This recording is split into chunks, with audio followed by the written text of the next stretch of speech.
Hello, I'm Rob Byron, Product Manager of the EasyIP ecosystem. I'm here to walk you through a little quick setup guide for the EasyIP 10 camera and the EasyIP decoder. So we also have right here an AMS 1208P PoE Plus switch. This is a 1 gigabit switch from Luxel, and we have configured it for DHCP and a couple other settings optimized for the EasyIP ecosystem. So the very first thing I'm going to mention is that do not, under any circumstance, plug this into a corporate network without consulting your IT staff, or they will be disappointed in you. Severely disappointed. Because these are PoE Plus powered and allows that for the transfer of data and control, you can bring the USB 3 connection to the table basically wherever you are, because there's an under rack mounting option and a rack mounting option. So that allows you to get to the table for your BYOD or to the rack for your in-room PC. So that provides for a seamless conferencing experience. So now that we've plugged in our devices and they're powering on, we'll want to get our laptop and make sure to plug it into the same network. You can download the VADDIO deployment tool from legrandav.com, and that allows you to discover the devices and manage and configure them with ease. There's also another way of getting the IP address, which we'll get into in a moment. So now we've installed the VADDIO deployment tool, let's go ahead and find our devices. And that is done by clicking on Find Devices. That'll bring up a little scanning menu that will scan our local network to find the devices. After a little bit, it should be able to find the camera and the decoder, which it has.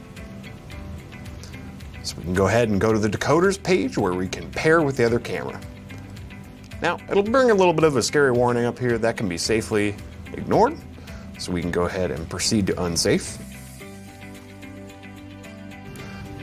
When we get in here, we log in through the admin interface, type in the password, which you will have to commission.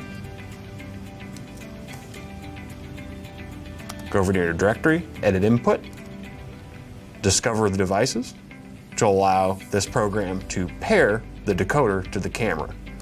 You can see it'll do up to 4. It'll also make you authenticate and provide a password for that, but I have already done that. So now I am officially paired with one of the cameras and can now steer it around. So you can see I can control the camera through this interface. I can control zoom. And if I have the USB plugged in, which I do, I can also pull the video up. So you can see I'm now pulling the video from a camera over the network. Boom, AV over IP. One of the advantages of AV over IP is now we get to plug in multiple cameras, which I have done. I went through the same process of discovering them and pairing them to the decoder that I showed earlier, and now I get to switch between all of them. You can see a slight dip to black between each of the switches.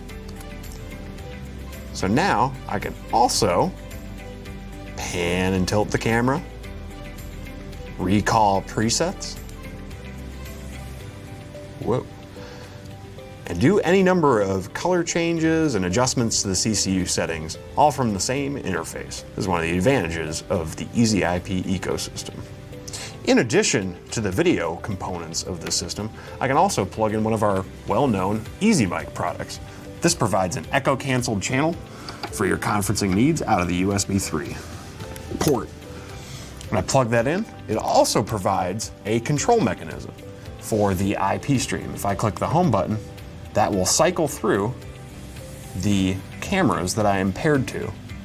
Allows you to, of course, do audio mutes, and then of course your volume up and down. Pretty neat control for the ecosystem. This has been a quick summary of a setup for the EasyIP ecosystem.